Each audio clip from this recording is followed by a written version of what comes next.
Within an hour of being dropped off at her dad's house, Brianna was found dead, hanging in the shower of the bathroom. But Brianna was very outspoken against telling her family she would never unalive herself. So who would have used unaliving to cover up a murder?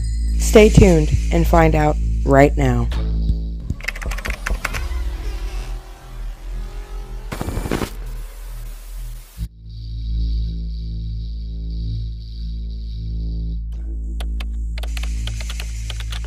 "17-year-old Brianna Cook lived in Osborne, Idaho, with her mother. She occasionally stayed in Pinehurst with her father.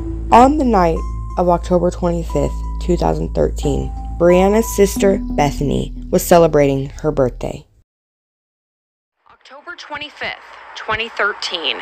Brianna was out celebrating her big sister Bethany's birthday. Their mom, Teresa, had turned in for the night. Brianna, Bethany, and their friends went to a party that night to celebrate Bethany's birthday. The party they went to happened to be up a road called 2 Mile Road, and it was in Osborne, Idaho. This house was the same exact house that Dylan Parker partied at before he vanished.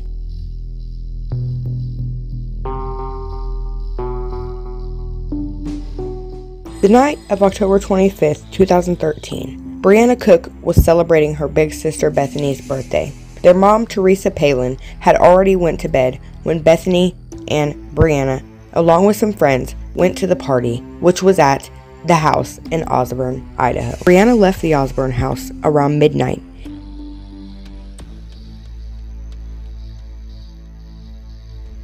Sometime after 1 a.m. on October 26, 2013, Teresa was woken by the sound of her phone ringing. Teresa rushed to the hospital, got inside, ready to find out the status of her daughter. A doctor walked up to Teresa and said, "I'm sorry, ma'am.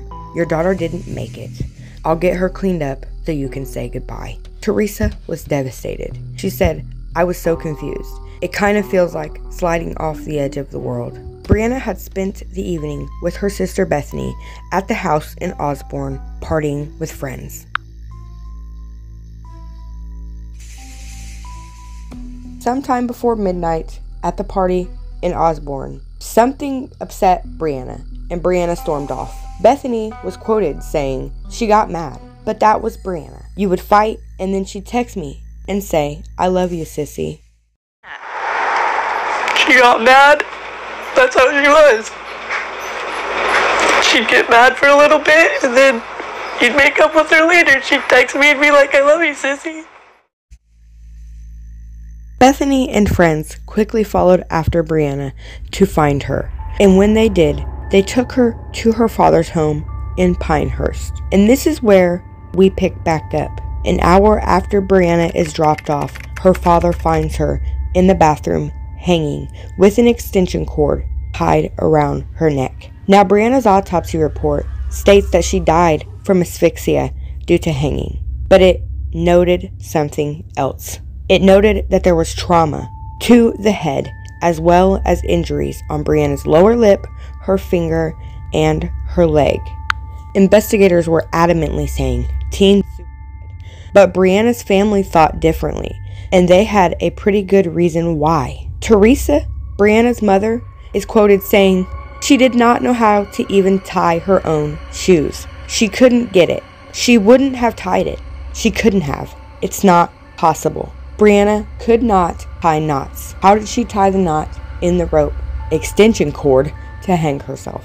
Deputy Coroner Dave Roos was on call for Shoshone County as the coroner for the county was out of town. Dave Roos was quoted saying, "There was just a feeling in the air that wasn't right. We had a dead teenager here. I can't put my finger on what was wrong, but something just felt not right." She left that party very angry, very upset. She was heard to say, "F this, I'm not staying quiet any longer. I will not cover for him anymore." And the next thing you know, Brianna is gone. There was a goose egg on Brianna's forehead that looked like she'd been hit in the head. She had other injuries to her lips, fingers, and legs, like said previously. Brianna was openly against unaliving. Even more alarming, she couldn't tie knots. That's extremely alarming. It's one of the very most alarming aspects, I think, to me of this case. How could you tie yourself? How could you even tie? If you can't tie, how could you tie the knot? He said it was a sophisticated knot. So, like, you would have had to been, technical with knot tying, which she was not because she couldn't even tie her shoes. Brianna's sister Bethany was quoted saying, "If I wanted to commit suicide, I'd have to get on my knees because the shower that Brianna supposedly unalived herself in was so small." Police investigators said Brianna hit the floor when her body was being cut down. Brianna's family, they didn't believe that. They had all been in that shower and knew how small it was. They didn't think she could have hit her head when they got her out or down. Now get this. Police were also letting anyone in and out of the crime scene. They didn't have any containment. There was no scene containment. Now, I don't know for sure if that's normal for a unaliving because they aren't concerned with evidence because no foul play suspected or not. If you know, let me know down below, because if it is normal to contain a scene, then why? Why did they not contain this scene?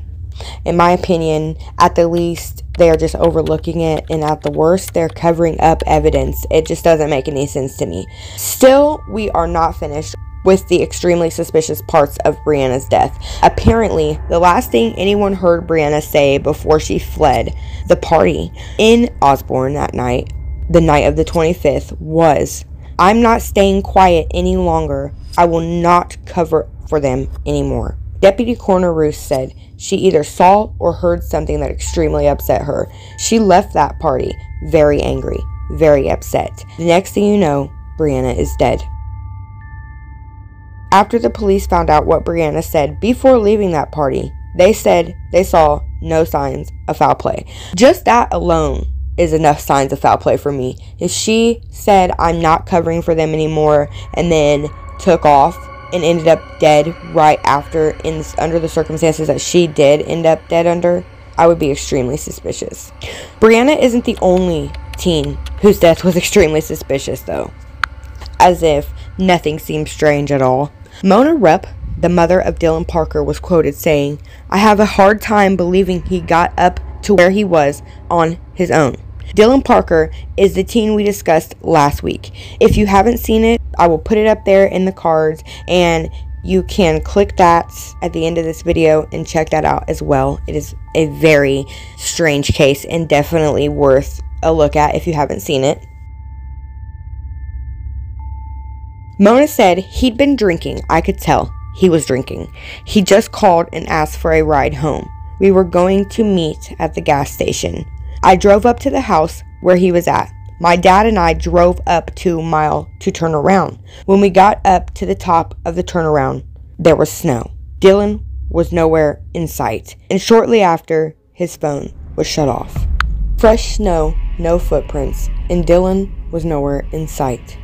In both of these cases, these kids were at the same house, up 2 Mile Road in Osborne. They were at parties. There were drugs and alcohol going around at these parties. Dylan had drugs and alcohol in his system, as per his autopsy. As we know, Dylan died of hypothermia, but he had such strange circumstances surrounding his case. No footprints anywhere, scratches on the covered up top half and not the exposed legs, his completely clean socks. They said the way he went was in the opposite direction of the town, into the darkness, away from the lights of civilization. His case is just as baffling, yet apparently not to investigators. I mean, they fired the deputy coroner for speaking up and noting the strangeness surrounding these teens' deaths. Dylan Parker died 78 days after Brianna. They both died very shortly after leaving a party up 2 Mile Road in Osborne, Idaho, late at night, and things get even more insane, weird, strange, crazy. My name is Carrie Rickman. I'm the mother of Ashley Sullivan. I believe that on the night of April 29th, 2014, my daughter was murdered, and it was made to look like 107 days After the death of Dylan Parker, another teen would lose her life tragically under extremely similar circumstances to Brianna Cook. The mother of the teen said her daughter was devastated by the death of Brianna and then Dylan. She said, quote, she said she was scared.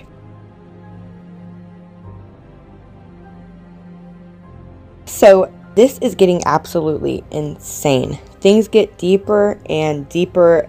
That is it for today. If you are shocked and baffled just like I am, please let me know what you think about this. So we have Brianna Cook, who died October 25th of 2013, and then Dylan Parker 78 days later. 107 days after Dylan Parker dies, another girl dies in the same extremely strange circumstances as Brianna. And when I say the same extremely strange circumstances, there are things that line up exactly. I need to do a little bit more research on it, and then that video will be out to you very soon. So thank you again for clicking on my videos. If you like conspiracies and true crime and all of the things a little unsettling, please click subscribe, because that is the kind of content you are going to get on my channel. Pretty pessimistic, and I am so happy to have somebody to discuss these things with, because sometimes people don't understand and they don't want to look into the stranger side of things, but I think it's important to look at every aspect.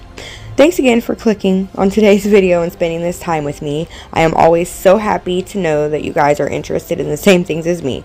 I will see you very soon. A video popping up right here very soon. So please click on that video.